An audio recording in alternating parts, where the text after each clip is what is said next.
चिदानंद अमृत के रसिक ज्ञान पिपासु आत्मन साथियों, आज हम करेंगे 12वें तीर्थंकर श्री वासु पूज्य जिनेन्द्र के विषय में जो आत्म गुणों की चर्चा की है। उन्होंने बताया है कि आनंदगंज जी कविवर उन्होंने बताया है कि वासु पूज्य भगवान कैसे हैं। आत्मा जैसी हमारी है वैसी आत्मा उनकी है।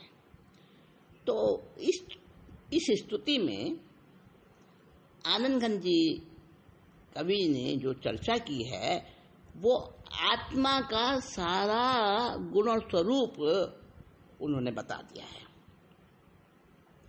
वासु पूज्य जिनेश्वर की बात करते करते उन्होंने आत्मा को ही पूरा खोल के रख दिया है। जिस आत्मा को हम कहते हैं कि एग्जिस्ट नहीं करती है, उस आत्मा को उन्होंने प्रत्यक्ष बहुत अच्छे ढंग से समझा दिया, क्योंकि आत्मा सबकी एक समान होती है, सबकी आत्मा एक समान होती है।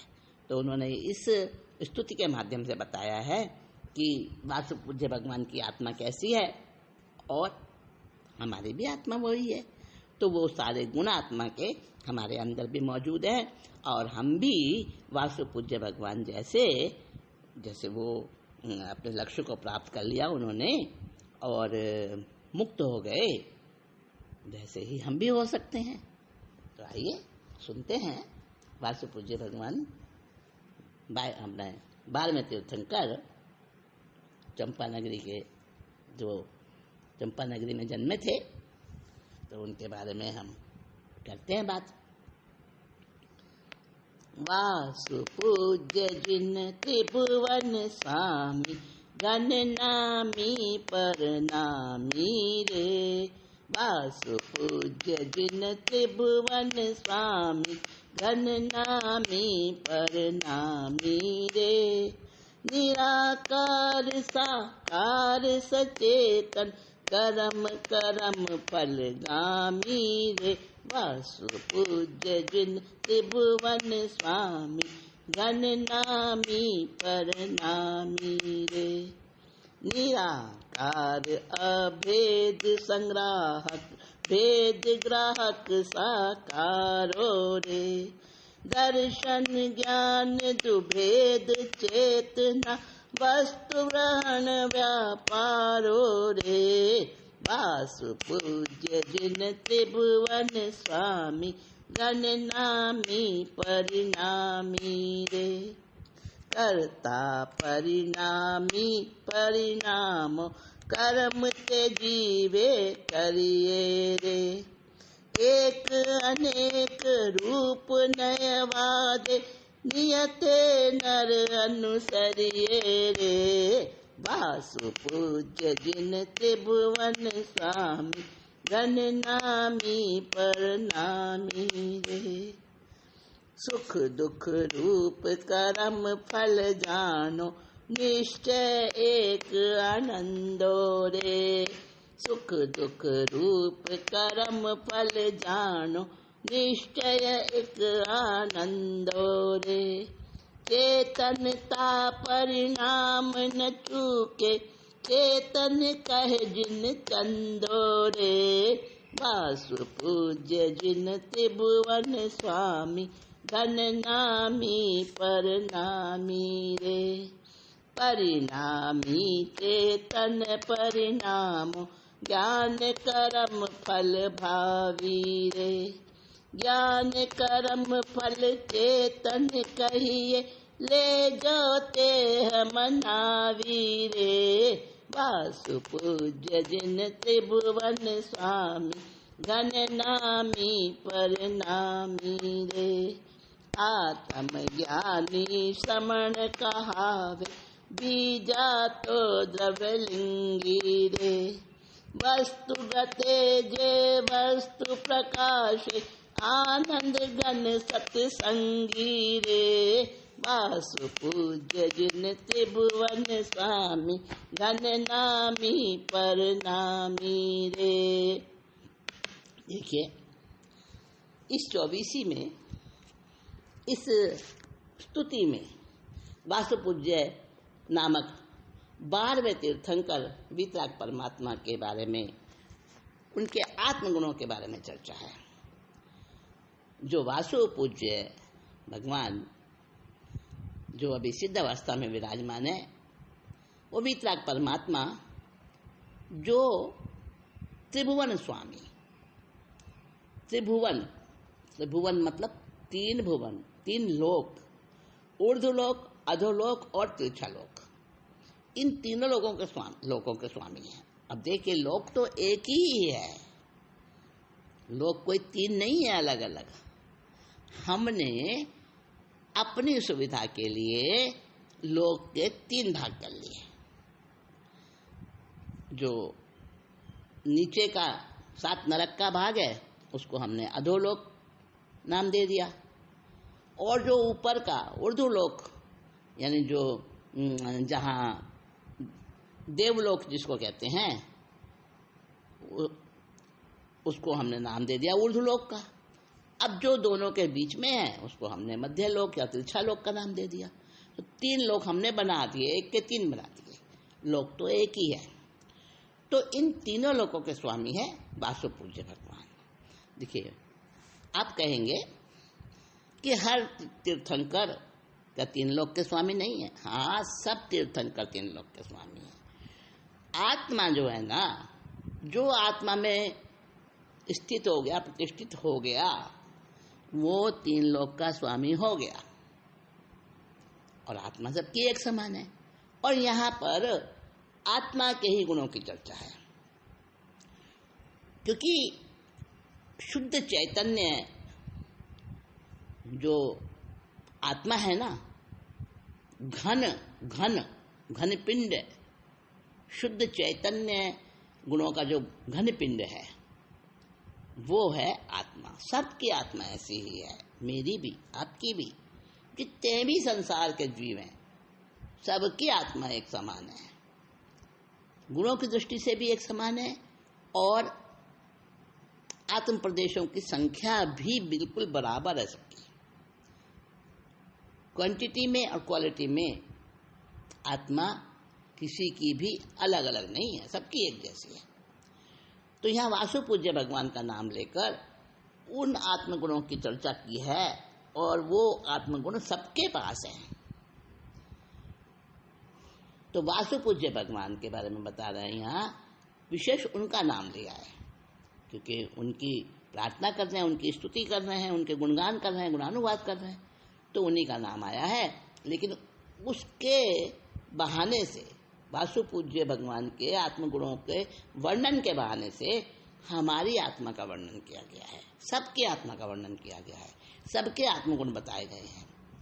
तो यहाँ कहा है कि वासु पूज्य भगवान 3 लोक के स्वामी हैं, घन नामी, आत्मगुणों के जो राग द्वेष आदि जो शत्रु हैं उनको झुकाने वाले हैं, और परिणामी यानी निरंतर परिणमित होने वाले भी हैं। वे वासु पूज्य भगवान, उनके अंदर ज्ञानोपयोग भी है, दर्शनोपयोग भी है। इसलिए दर्शनोपयोग है उनके अंदर, इसलिए वो निराकार हैं, और ज्ञानोपयोग है इसलिए वो साकार भी हैं। यानी उनमें साकारता भी है और निराकारता भी है, और ज्ञान चेतनामय है, वो ज्ञानादि चतुष्टय है उनके अंदर, अनंत ज्ञान, अनंत दर्शन, अनंत शक्ति और अनंत सुख, इसको कहते हैं ज्ञानादि चतुष्टय। यानी आत्मा के भाव गुण, भाव जो जिसको कहते हैं ना भाव प्राण, तो ये उनके अंदर क्या क्या है? उनके अंदर 3 लोक का स्वामित्व है, घन पिंड है वो ज्ञान के, और पल पल परिणमित होने वाले भी हैं उनकी आत्मा निराकार रूप है, साकार रूप है, चैतन्य से परिमंडित है, चैतन्यता व्याप्त है और कर्म फलगामी है। और कर्म फल के भी करने वाले हैं, कामी हैं। अब आप कहेंगे वासु पूज्य भगवान ना तो उनके अंदर कर्म है और ना उनके अंदर कर्म का फल है, ऐसा कर्म और कर्म फल क्यों कह दिया उनको? देखो ऐसा है, जब तक वो परमात्मा नहीं बने, यानी जब तक वो जिन नहीं बने, राग द्वेष के विजेता वितरागी नहीं बने, तब तक तो कर्म और कर्म फल दोनों प्रकार की चेतना थी ना उनके अंदर, हमारे में भी है। तो इसलिए यहाँ पर कह दिया कि हम ये ना समझे वो कोई अलग स्पेशल, कोई अलग ही सेलिब्रेसी, जैसे हम कहते हैं ना, अरे भाई वो तो बड़ा भारी है, हम कहाँ उसके सामने, ऐसा नहीं है। जैसे वो कर पाए ऐसी शक्ति हमारे अंदर भी है, हम भी उस प्रकार अपने आत्मगुणों को आगे बढ़ा सकते हैं और कर सकते हैं। तो ये स्तुति हमें प्रेरणा दे रही है। तो वासुपूज्य भगवान व्यवहार न्याय की दृष्टि से आत्मा जो है भाव कर्म का करता है और भाव कर्म फल का भोक्ता अभिलाषी भी है। प्रत्येक आत्मा जब तक इस संसार में रहता है तब तक वो कर्म करता है, और यदि शुभ कर्म करता है तो शुभ फल मिलता है, अशुभ कर्म करता है तो अशुभ फल मिलता है। अशुभ और शुभ फल से जब दोनों से हट जाता है, दोनों प्रकार कर्मों से हट जाता है, तो फिर वो शुद्ध अवस्था में चला जाता है, शुद्ध उपयोग में चला जाता है। और शुद्ध उपयोग में जाने से ही मोक्ष मार्ग की ओर गति होती है। और जैसे शुद्ध उपयोग में उसकी स्थिरता बढ़ती है, वैसे वैसे वो अपने आत्मगुणों को भोगने लगता है, कर्म फल के कर्ता से हट जाता है और अपने स्वयं के गुणों को भोगने वाला बन जाता है, भोक्ता बन जाता है निज गुणों का। तो फिर वो शीघ्र ही मुक्ति पा लेता है। तो इसलिए शुद्ध उपयोगी रहना, शुभ उपयोगी अशुभ उपयोगी ना रहकर शुद्ध उपयोगी रहना, ये हम कर सकते हैं। तो कहते हैं ना कि भाई सांख्य दर्शन जो है ना, वो कहता है कि आत्मा तो कूटस्थ नित्य है। कूटस्थ माने एकांत रूप से जो है आत्मा नित्य है। और बौद्ध क्या कहते हैं? बौद्ध कहते हैं क्षण क्षण परिणामी, यानी क्षणिक। जो आत्मा एक क्षण पहले थी वो दूसरे क्षण में बदल जाती है। तो जैन दर्शन ऐसा नहीं कहता। जैन दर्शन कहता है आत्मा परिणामी नित्य है, ना क्षणिक परिणामी है, न कुटस्थ परिणामी है। आत्मा परिणामी नित्य है, अर्थात नित्य भी है और परिणामित भी हो रही है, जिसको त्रिभंगी में हमारे यहाँ त्रिपुटी में कहा है उत्पाद व्यय द्रव्य युत सत। हर वस्तु में प्रतिक्षण परिवर्तन हो रहा है, हर समय समय तीनों रूप उसके बन रहे हैं, उत्पाद व्यय और द्रव्य। तो ये बताया है कि वैसी ही आत्मा हमारी है जैसे वासुपूज्य भगवान की आत्मा, और वो निराकार और साकार दो प्रकार की चेतना है। तो निराकार चेतना जो है वो दर्शनोपयोग कहलाती है, साकार चेतना है वो ज्ञानोपयोग कहलाती है। और जब तक कर्म और कर्म फल से जुड़ी हुई रहती है चेतना, तब तक वो संसारी है, और जब कर्म और कर्म फल से दोनों से मुक्त हो जाती है, ज्ञान उपयोग चेतना बन जाती है, तब वो मुक्त हो जाती है।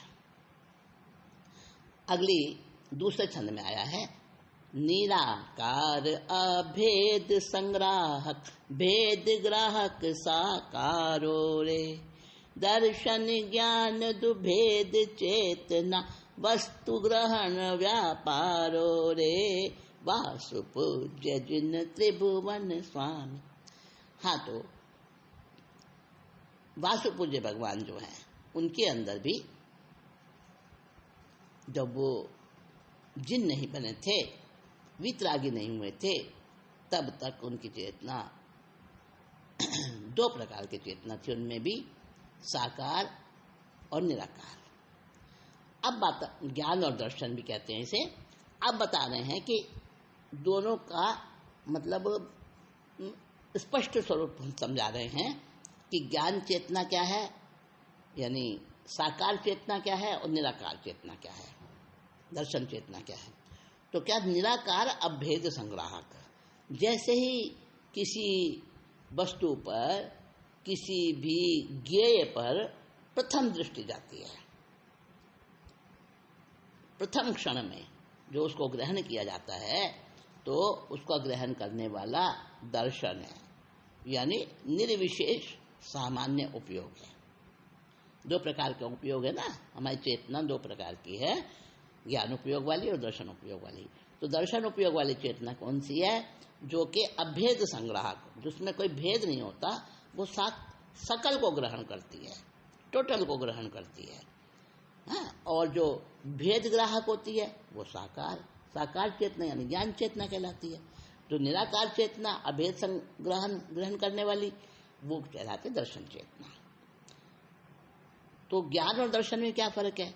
दर्शन का मतलब देखना, सब जानते हैं ना, लेकिन दर्शन विशिष्ट शब्द है जैनोलॉजी का, जैन फिलॉसफी का, और वहाँ पर दर्शन का अर्थ है कि प्रथम दृष्टि का जो उपयोग होता है, प्रथम क्षण का उपयोग जो है, वो जब किसी ज्ञेय पर पड़ता है तो वो सकल को ग्रहण करता है।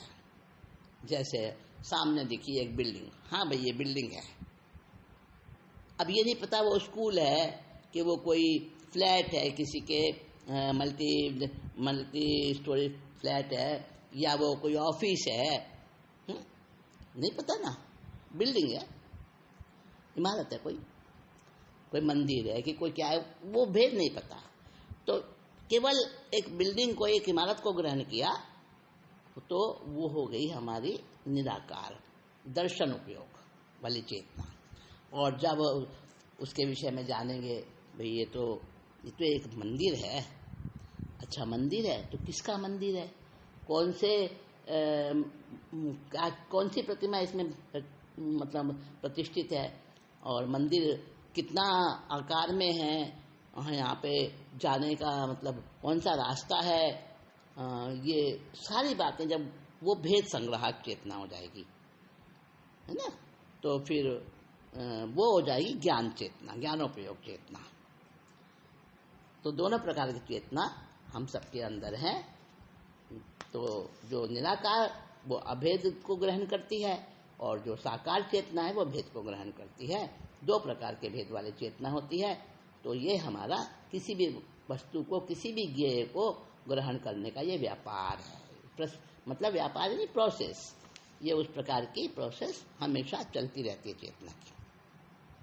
अब तीसरे छंद में बताया, कर्ता परिणामी परिणाम कर्म ते जीवे करिए रे, एक अनेक रूप नयवाद नियते नर अनुसरिए रे, वासु पूज्य जिन त्रिभुवन स्वामी। यानी परमात्मा जो है वो शुद्ध नय से तो निस्वभाव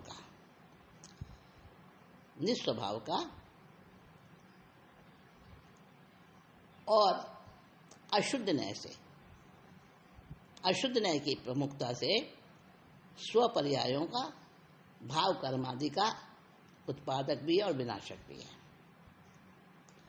और स्वपर्यायों का उपादान कारण है, पर पर्यायों की उत्पत्ति और विनाश का भी कारण है। यानी ऐसा माना जाता है परमात्मा को।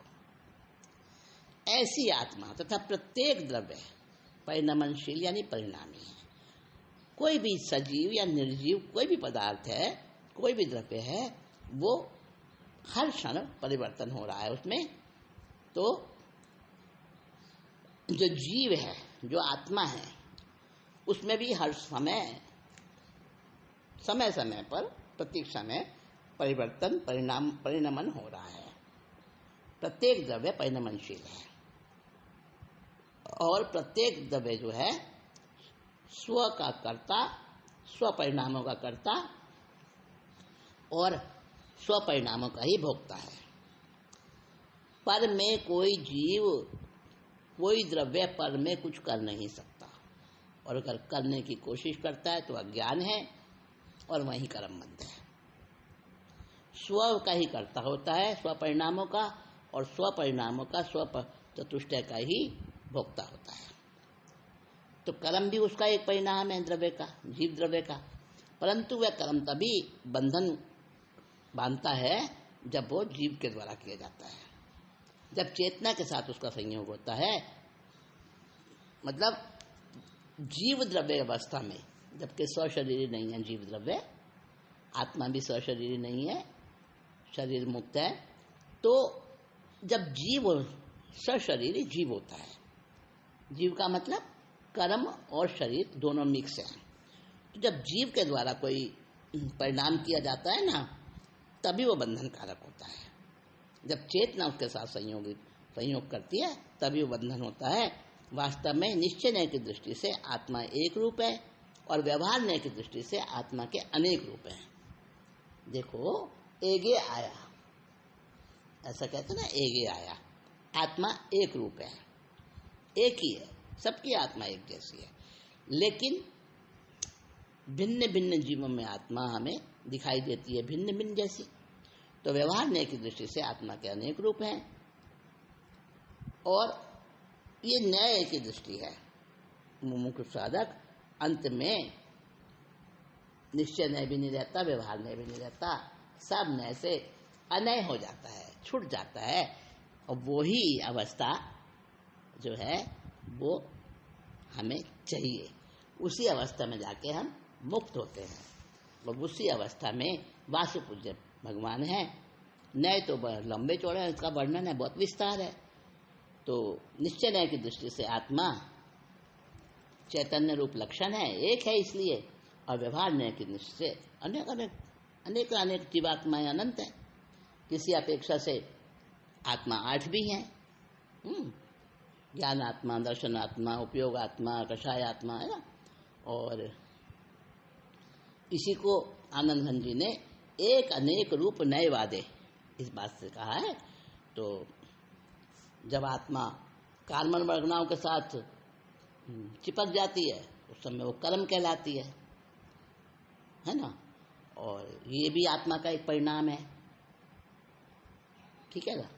और जब आत्मा कर्म चेतना और कर्मफल चेतना के साथ में नहीं संयुक्त होती तो वो मुक्त हो जाती है, शुद्ध ज्ञान चेतना बन जाती है और वो मुक्त कहलाती है। अब चौथे छंद में क्या कहा है?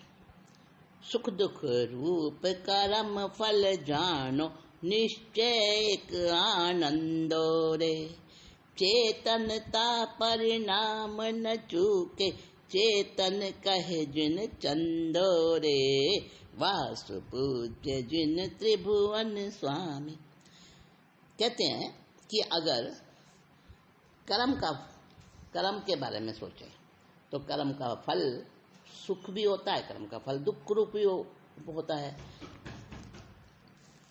शुभ कर्म करते हैं तो वो सुख देता है, अच्छा फल देता है, और अगर क्लिष्ट कर्म करते हैं तो वो दुख रूप में उसका फल मिलता है। तो निश्चय दृष्टि से अगर देखें तो एकमात्र आत्मा स्वरूप रमणता का आनंद ही है आत्मा का स्वभाव, न सुख है न दुख है।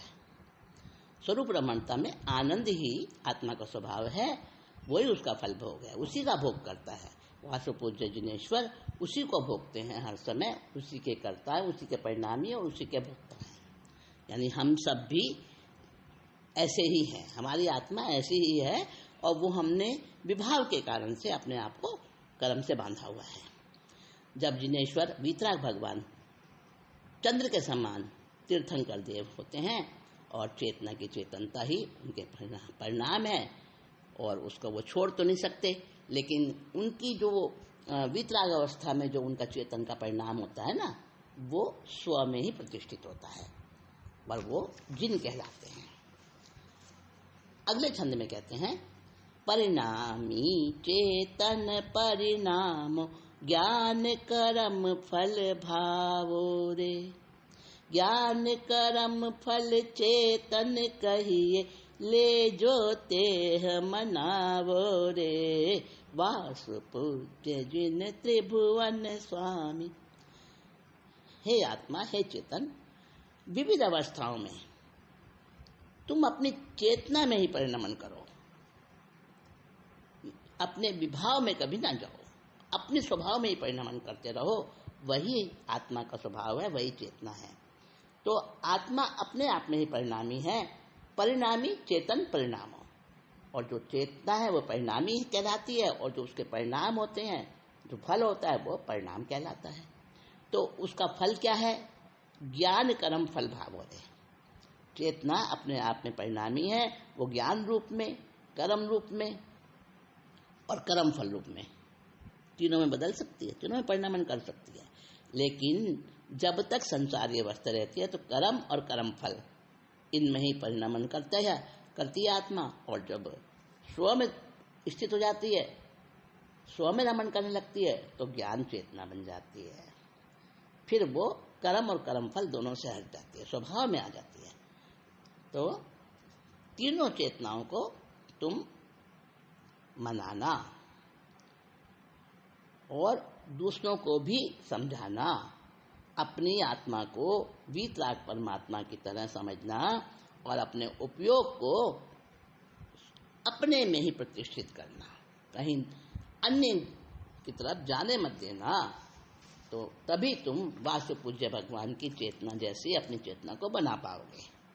अब अंतिम गाथा में कह रहे हैं, आत्म ज्ञानी श्रमण कहावे, बीजा तो द्रव्य लिंगी रे। वस्तु गते जे वस्तु प्रकाश, आनंद घन सत्संगी रे। वस्तु गते जे वस्तु प्रकाश, आनंद घन मत संगी रे। वासु पूज्य जिन त्रिभुवन स्वामी। क्या कह रहे हैं इस अंतिम गाथा में?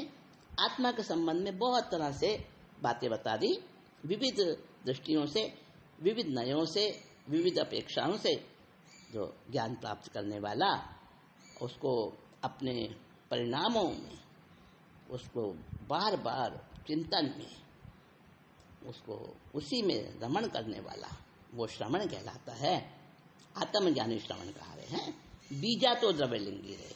मान लो दूसरा कोई है जो आत्मा के इस चर्चा में, इस चिंतन में कोई किसी समय उसमें भाग ही नहीं लेता, उसमें कोई रुचि नहीं रखता, तो वो तो कहते हैं द्रव्य लिंगी। उसने तो केवल वेश परिवर्तन किया है, वो साधु नहीं है।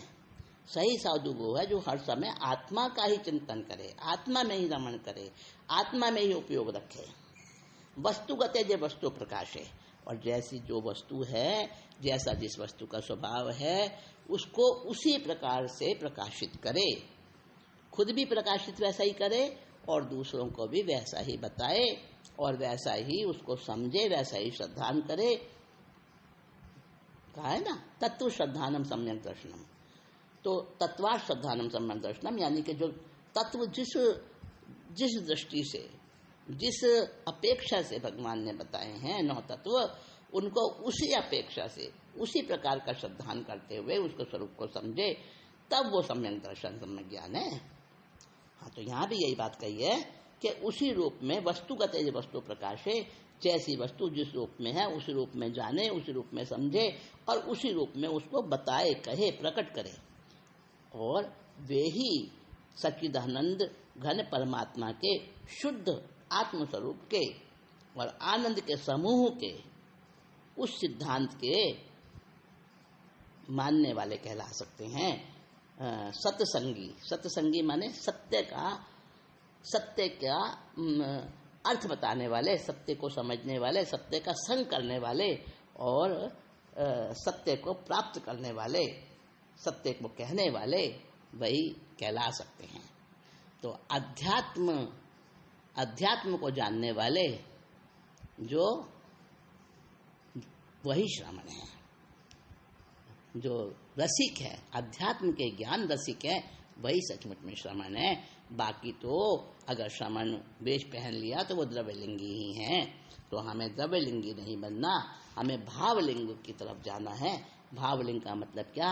अंदर में परमात्मा के स्वरूप का भली भांति गुण चित्रण करके इन्होंने आनंद घन जी ने साधक भक्त को ज्ञान चेतना, कर्म चेतना और कर्म फल चेतना रूप तीनों प्रकार की चेतना का उसको आत्मा का अंग बताया है कि आत्मा में तीनों प्रकार की चेतनाएं हैं और इन तीनों प्रकार की चेतना युक्त जो हमारी आत्मा है उसको बाकी सबसे हटाकर शुद्ध ज्ञान चेतना पर ले आएं और उसी में स्थिर रखें और कर्म फल चेतना और कर्म चेतना को जाने, केवल जानकारी प्राप्त करें। अभीष्ट नहीं है वो और वो हमारा लक्ष्य नहीं है। आत्मज्ञानी की महत्ता, आत्मज्ञानी का जो गुण है वो यही है कि हम कर्म चेतना और कर्म फल चेतना इनसे हटकर अपनी चेतना को ज्ञान और दर्शन उपयोग, उसके ज्ञानोपयोग चेतना, दर्शनोपयोग चेतना की ओर ले जाएं और जिससे हमारा जन्म मरण और संसार का भव संचरण ये हम इससे मुक्त हो जाएंगे और हम भी वासुपूज्य जिन के समान वीतरागी बनकर अपने उस चरम परम लक्ष्य को प्राप्त करेंगे।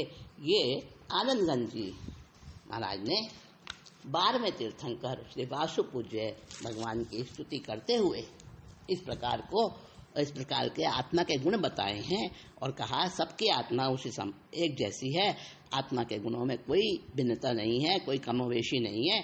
तो हम भी अपने गुणों को जो हमारे अंदर रहे हुए हैं उन गुणों को उपयोग में लाएं और उनको आगे बढ़ाएं, उनमें रमण करें, स्वरूप में अपने स्वभाव में रमण करें और पर से हटें तो हम भी वासुपूज्य जिनेश्वर के तरह अपने लक्ष्य को प्राप्त कर सकते हैं और सिद्ध बुद्ध मुक्त हो सकते हैं। चिदानंद अमृत के रसिक ज्ञान पिपासु आत्मन साथियों, आज हम करेंगे